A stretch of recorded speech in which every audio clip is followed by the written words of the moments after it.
ओडिशा के बालासोर में बहुत बड़ा रेल हादसा हुआ है और इस हादसे में जान गंवाने वालों की संख्या बढ़कर 288 पहुंच गई है। बताया जा रहा है कि 900 से ज्यादा लोग इस रेल हादसे में घायल भी हुए हैं। बालासोर के भांगा बाजार स्टेशन के पास कल शाम करीब 7 बजे ये रेल हादसा है। ये भी बताया जा रहा है कि ट्रेनों की टक्कर रोकने वाला कवच सिस्टम इस रूट पर मौजूद नहीं था, जिस वजह से इस हादसे की गंभीरता इतनी ज्यादा बड़ी हो गई। इन 900 से ज्यादा यात्री जख्मी हुए, जिनका अब आसपास के इलाकों में जो अस्पताल हैं उनमें इलाज चल रहा है। रेस्क्यू ऑपरेशन आज दोपहर को पूरा कर लिया गया, लेकिन इस हादसे के बाद कई तरह के सवाल उठ रहे हैं कि आखिर इस हादसे का जिम्मेदार कौन है। क्या इस हादसे को होने से रोका जा सकता था? सवाल कवच सिस्टम को लेकर हो रहे हैं कि हम रेल को मॉडर्न बनाने की बात करते हैं, हम मॉडर्न तकनीक से लैस करने की बात करते हैं, लेकिन उसके बावजूद भी इतना बड़ा हादसा हो जाता है कि उसमें 288 यात्रियों को अपनी जान गंवानी पड़ती है। सवाल ये भी उठ रहा है कि ट्रैक पर 2 ट्रेनें किस तरीके से आ गई, ये किसकी लापरवाही है। तो बहुत सारे सवाल हैं जो खड़े हो रहे हैं, जिसके लिए जांच करने की बात रेल मंत्रालय की ओर से कहा गया है। लेकिन कुल मिलाकर इस हादसे में 288 लोगों को अपनी जान गंवानी पड़ी है और एक लंबी लिस्ट है ऐसे लोगों की जो भी अस्पतालों में भर्ती हैं। बालासोर के अस्पतालों में, कटक के अस्पतालों में भर्ती है, जिनका ट्रीटमेंट, जिनका इलाज किया जा रहा है। बालासोर में हुए इस ट्रेन हादसे की सूचना मिलने के बाद से प्रधानमंत्री मोदी खुद काफी आहत हुए हैं। लगातार आज दिन भर वो सुबह मीटिंग कर रहे थे, वहीं खुद वो बालासोर में जहां हादसा हुआ रेल वाला, वहां उस जगह पर पहुंचे और हादसे का जायजा लिया। इसके बाद दुर्घटना में जो लोग घायल हुए थे उनसे मिलने के लिए भी प्रधानमंत्री मोदी बालासोर के अस्पताल पहुंचे। यहां पर उन्होंने घायलों से मुलाकात की, उनका हालचाल जाना और हर संभव मदद का भरोसा प्रधानमंत्री ने दिया है। इससे पहले पीएम नरेंद्र मोदी ने घटनास्थल से कैबिनेट सचिव और स्वास्थ्य मंत्री से बात की। उन्होंने घायलों और उनके परिवारों को सभी जरूरी मदद और मेडिकल सहायता उपलब्ध कराने के लिए कहा है। पीएम ने ये कहा कि ये सुनिश्चित किया जाए, खास रखा जाए कि शोक में डूबे परिवारों को अब किसी भी तरह की असुविधा का और सामना न करना पड़े और जो प्रभावित हैं उन्हें आवश्यक जरूरी जो मदद है वो मिलती रहे। ये इस हादसे से जुड़ी तस्वीरें मैं आप दिखा रहा हूं। आप देखिए कि ओडिशा के राज्यपाल अस्पताल में पहुंचे, जहां पर उन्होंने घायलों से मुलाकात की। ममता बनर्जी पश्चिम बंगाल की मुख्यमंत्री मौके पर पहुंची। दरअसल हुआ ये कि पश्चिम बंगाल ही ट्रेन मिली थी जो इस हादसे का शिकार है। प्रधानमंत्री नरेंद्र मोदी आज खुद बालासोर पहुंचे। सुबह उन्होंने दिल्ली में बैठकर पहले ये हादसा पूरा कैसे हुआ उसको देखा, समझा और उसके बाद फिर वो बालासोर पहुंचे। ठीक एग्जैक्टली उसी जगह हादसा हुआ। उड़ीसा के मुख्यमंत्री नवीन पटनायक भी हादसे वाली जगह पर पहुंचे। रेल मंत्री अश्विनी वैष्णव भी पहुंचे थे। इसके बाद प्रधानमंत्री नरेंद्र मोदी उन अस्पतालों में गए जहां पर घायलों का इलाज किया जा रहा है। वो घायलों से मिले, उनके परिजनों से मिले और हर संभव मदद का भरोसा दिया। साथ ही जो संबंधित अधिकारी हैं उनको भी इस बात के निर्देश दिए गए हैं कि किसी भी तरह की असुविधा उन लोगों को न हो जिनका ट्रीटमेंट इस वक्त अस्पतालों में चल रहा है। वेदना मैं अनुभव कर रहा हूं और अनेक राज्यों के नागरिक इस यात्रा में कुछ न कुछ उन्होंने गंवाया है। जिन लोगों ने अपना जीवन खोया है, ये बहुत बड़ा दर्दनाक और वेदना से भी परे मन को विचलित करने वाला। जिन परिवारजनों को इंजरी हुई है उनके लिए भी सरकार उनके उत्तम स्वास्थ्य के लिए कोई कसर नहीं छोड़ेगी। जो परिजन हमने खोए हैं वो तो वापस नहीं ले पाएंगे, लेकिन सरकार उनके दुख में, उनके परिजनों के दुख में उनके साथ है। सरकार के लिए ये घटना अत्यंत गंभीर है। हर प्रकार की जांच के निर्देश दिए गए हैं और जो भी दोषी पाया जाएगा उसको सख्त से सख्त सजा हो,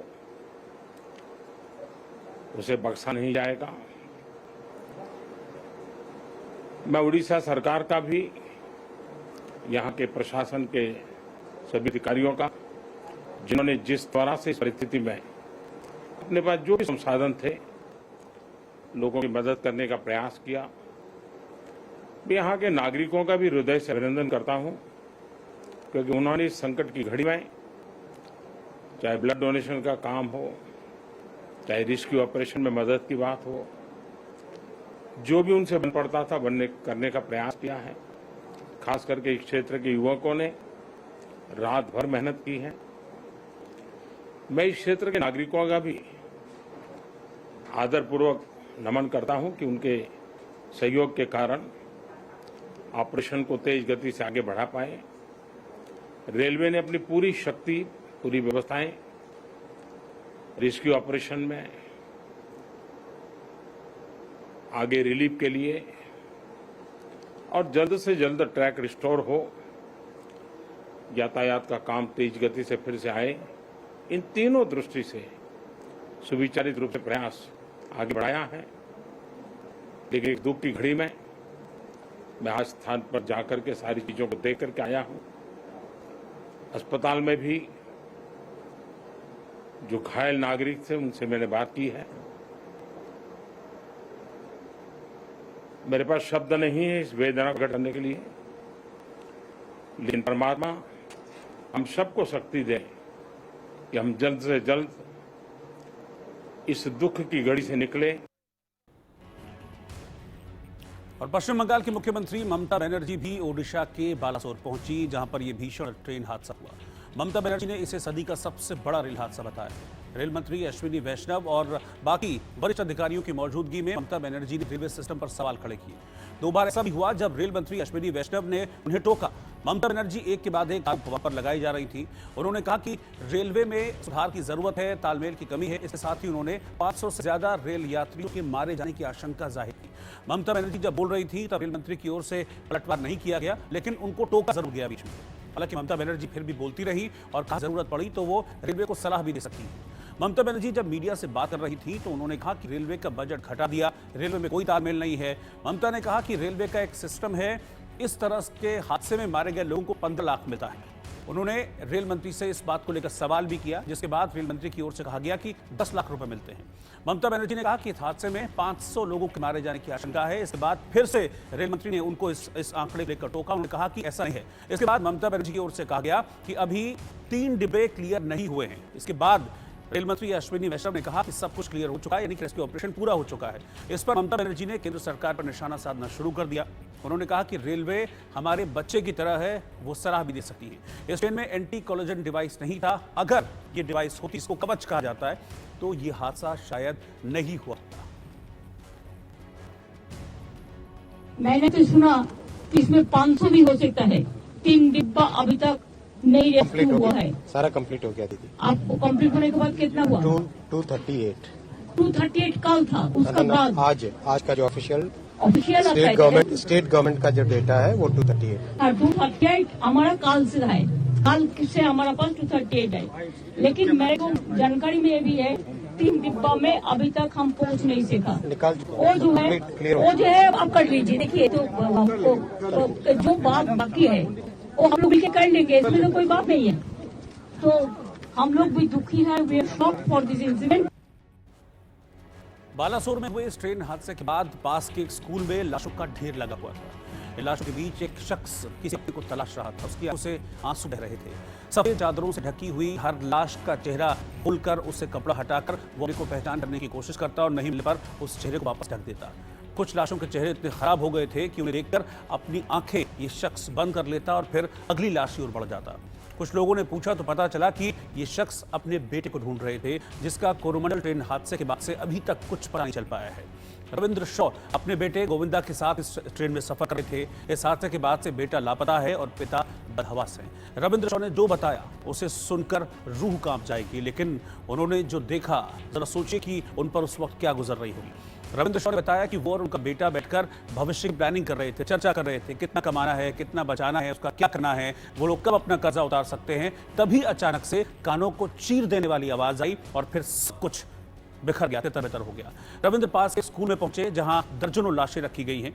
वो उनके बीच में गए और एक तरह से एक एक करके लाशों को वो दिखने लगे, लेकिन उन्हें उनका बेटा वहां पर नहीं मिला। रविंद्र वहीं बैठकर रोने लगे।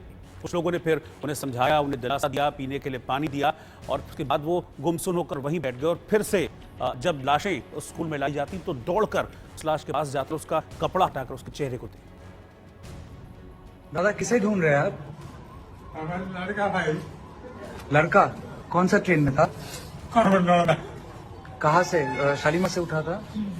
घर कहाँ पे आपका? हमका सुगो सुगो बासीपुर भद्रक जो होता है, हाँ तो एरताल पदमपुर उसमें अच्छा, सुगो होता है।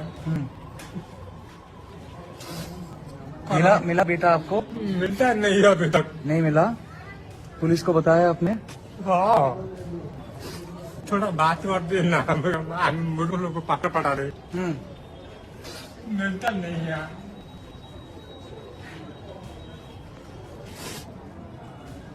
मन को शक रखिए, आप देखिए इस तरफ। मिलता नहीं, हम अब ढूंढ लिया। तो ये ट्रेन हादसा जहां पर हुआ, जिस स्कूल में ये शख्स अपने बेटे को ढूंढ रहे थे, उस स्कूल में लाशों का ढेर लगा हुआ है। वहां पर लाशों का अंबार लगा हुआ है। जो भी लाश मौके से, घटनास्थल से, दुर्घटना जगह से लाई जाती है, वो इसी स्कूल में रखी जा रही है। यहाँ से हमारे संवाददाता संतोष कुमार की रिपोर्ट देखिए। यकीन मानिए, इन तस्वीरों को आप देखेंगे तो आंखों से आंसू निकल जाएंगे। ये तस्वीरें विचलित कर सकती हैं।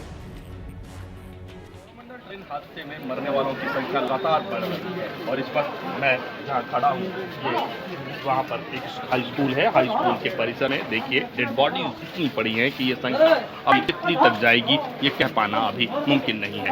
ये देखिए क्लासरूम है, क्लासरूम में भी डेड बॉडीज रखी हैं, तो वहीं दूसरी तरफ जहाँ तक आपकी नज़र जाएगी डेड बॉडीज यहाँ पर आपको दिखाई पड़ रही हैं। ये पहचान करने की कोशिश की जा रही है। जो लोकल पुलिस है वो चाह रही है कि ये बॉडीज किसकी हैं, अगर उनकी आइडेंटिफिकेशन हो जाए तो फिर उनके परिजन पूरा दी जा सके। लेकिन क्योंकि इन लोगों को की पहचान नहीं पाई है, इस वजह से अभी इनकी पहचान करने की कोशिश की जा रही है। लेकिन ये चीज़ लगभग सैकड़ों की संख्या में इनको पाना भी मुमकिन नहीं है, क्योंकि एक के बाद एक है बॉडी सिर्फ उनको खबरों में नहीं, बॉडी को यहाँ के पास से जितने भी आपको दिखाई हैं यहाँ पर एक परिसर में आ रहे हैं, उनको पहचानते हैं। उसके बाद पुलिस बॉडी सौंपने की तैयारी है, वो प्रक्रिया शुरू कर देती है। लेकिन पहचान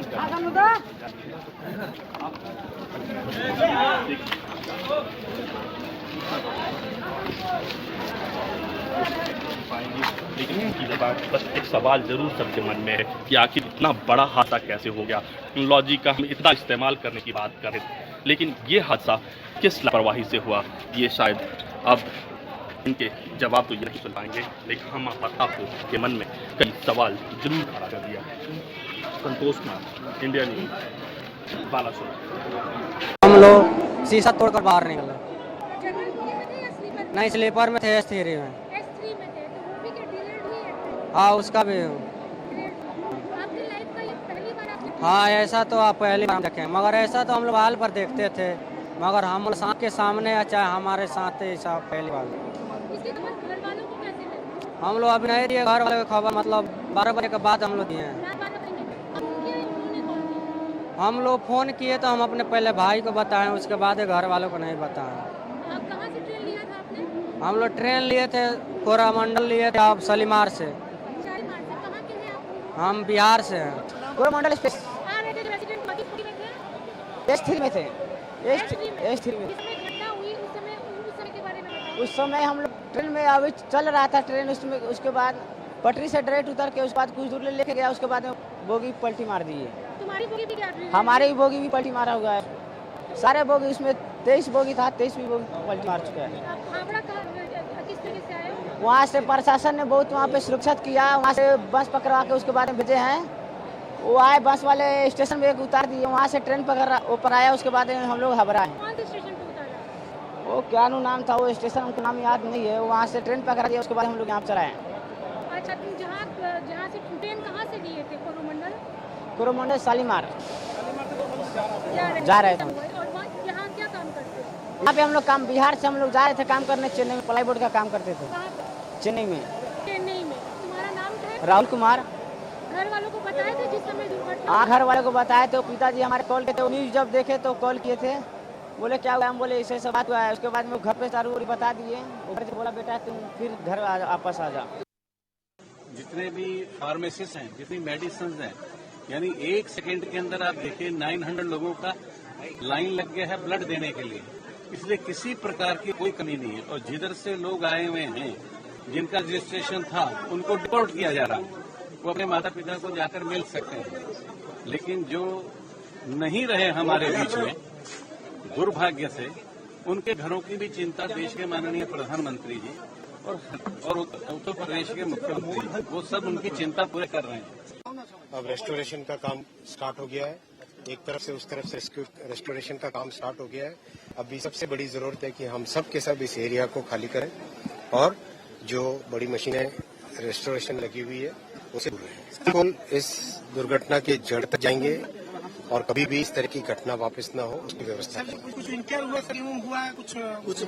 का बंदोबस्त देखिए बंगाल से बहुत ज्यादा है और केरला से भी होगा, बंगाल से भी हो सकता है, उड़ीसा भी हो सकता है। Coromandel express is one of the best express. मेरे को जो जानकारी है, मैं रेल मिनिस्टर में 3 दफे काम किया। मैं जो देखा तक रेलवे में एक 20 शताब्दी का सबसे बड़ा इंसिडेंट है। 2 ट्रेन का जो टकराव होकर के आपस में जो एक बहुत ही भयंकर एक्सीडेंट हुआ, दुर्घटना हुई जिसमें लगभग 300 लोगों की जान चली गई। मैं उनके प्रति अपनी श्रद्धांजलि व्यक्त करता हूं और ऐसी दुर्घटनाओं के बाद निश्चित रूप से हमारा जो डिपार्टमेंट है उस जानकारी को अवश्य लेंगे ही, कोई ना कोई जानकारी भी होगी ही, क्योंकि भयंकर दुर्घटना वास्तव में एक क्वेश्चन खड़ा करती है। लेकिन दुर्घटना तो दुर्घटना है। उनके जान चलाने के बाद उनके प्रति श्रद्धांजलि और उनके परिवारों के लिए भी मैं प्रभु से प्रार्थना करता हूँ कि उनको। उड़ीसा में जो ट्रेन दुर्घटना हुई और 3 ट्रेन एक साथ टकराई और संभवतः देश के इतिहास में इतना बड़ा हादसा पहले कभी नहीं हुआ था और जिसमें सैकड़ों लोग इससे प्रभावित हुए। 280 से अधिक लोगों की मृत्यु हो गई, 900 लोग घायल हैं और मैं अपने परिवार को श्रद्धांजलि अर्पित करता हूं और जो घायल से जल्दी स्वस्थ होने की कामना करता हूं। कोरोमंडल ट्रेन बहुत खास ट्रेन है, चेन्नई के लिए चेन्नई जाती है मद्रास, उस पर हम भी यात्रा की हुई। किस तरह से इन लोगों ने लापरवाही बरता, सावधानी नहीं बरता और इतना बड़ा संख्या में कैजुअलिटी हो गई है। जो खबर है लगभग 800 लोगों की मृत्यु हुई है, इससे भी होने की काफ़ी संभावना है। इसकी उच्च स्तरीय जांच कराया जाए और पूरा जो दोषी लोग हैं इसमें जिसकी संलिप्तता है उस पर कार्रवाई करना चाहिए। They have given the correct, accurate information. As on now, the accurate information is 261. Right? So we want full transparency. This is not the time to do politics. This is the time to focus our entire energy. Also demanded your resignation, which is absolutely fine. My point is, this is the time to fully focus on making sure that the complete restoration happens in the earliest possible time. अभी नहीं बोलना चाहिए, अभी नहीं। तो अश्विनी वैष्णव को सुन रहे थे आप, रेल मंत्री जिन्होंने इस्तीफे को लेकर उनका बयान सामने आया है। दरअसल जिस तरह से रेल हादसा हुआ है उसके बाद कई विपक्षी दल रेल मंत्री के इस्तीफे को लेकर सवाल उठा रहे थे। उन्होंने कहा कि ये समय राजनीति करने का नहीं है और इस्तीफे के सवाल पर उन्होंने जवाब भी दिया कि मैं कहीं नहीं जा रहा हूँ। साथ ही उन्होंने ये भी बताया कि रेस्क्यू ऑपरेशन पूरा हो चुका है और अभी तक जो मरने वालों का आंकड़ा है, ऑफिशियल आंकड़ा भी उन्होंने बताया कि 261 लोग अभी तक ऐसे हैं जिन्होंने इस हादसे में अपनी जान गंवाई है। लेकिन इस्तीफे के सवाल पर उन्होंने कहा कि ये वक्त अभी राजनीति करने का नहीं है, रेस्क्यू ऑपरेशन हमारा पूरा हो चुका है और अभी इस वक्त प्राथमिकता ये है कि जो लोग अस्पताल में भर्ती हैं उनको सही तरीके से ट्रीटमेंट दिया जा सके, वो सही समय पर वो लोग ठीक हो सके। सीधे तौर पर उन्होंने कहा है कि मैं अभी कहीं नहीं जा रहा हूं, यानी कि इस्तीफे की बात को उन्होंने पूरी तरीके से नकार दिया और कहा कि सरकार का फोकस इस वक्त सिर्फ और सिर्फ इस पर है कि जो भी घायल हैं, जिनका अस्पतालों में ट्रीटमेंट चल रहा है, उनको सही तरीके से इलाज मिले। आपको बता दें कि रेल मंत्रालय की ओर से 10-10 लाख रुपए की सहायता राशि का ऐलान भी ऐसे परिवारों को किया गया है जिन्होंने अपनों को गंवाया है इस रेल हादसे में।